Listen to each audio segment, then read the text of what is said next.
आपण पाहत आहात निपाणी न्यूज, चौफेर घडामोडी।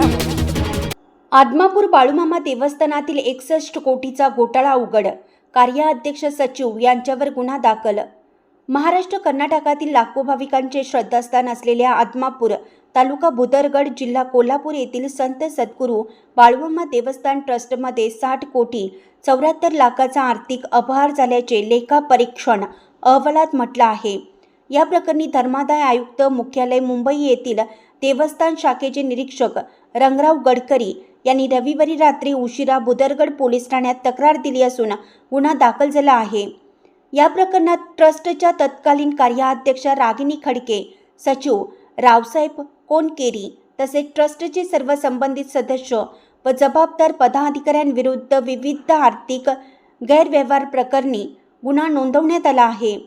धर्मादाय विभागाने केलेल्या चौकशीतील निष्कर्षाच्या आधारे ही कारवाई करण्यात आली आहे।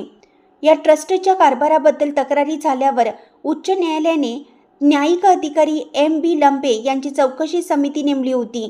त्या समितीच्या अहवालाच्या आधारे हा गुन्हा दाखल करण्यात आला आहे। या ट्रस्टमध्ये एकूण 21 ट्रस्टी आहेत, मात्र दोघांवरच गुन्हा दाखल करण्यात आला आहे।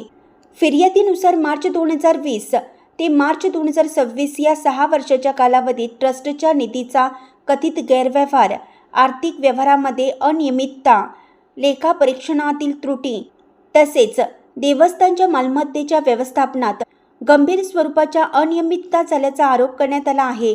या कथित गैरव्यवहाराची एकूण रक्कम 60 कोटी 74 लाख इतकी असल्याचा दावा फिर्यादीत करण्यात आला आहे।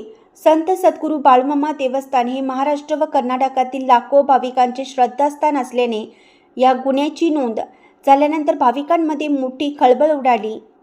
देवस्थानच्या आर्थिक व्यवहाराबाबत आता सखोल चौकशी होणार असून तपासातून आणखीन महत्त्वाची माहिती समोर येण्याची शक्यता व्यक्त केली जात आहे। या प्रकरणाचा पुढील तपास भुदरगडचे फौजदार अली महमद मुल्ला यांनी केली आहे। अशाच अपडेट्ससाठी निपाणी न्यूजला सबस्क्राईब करा आणि रहा अपडेट।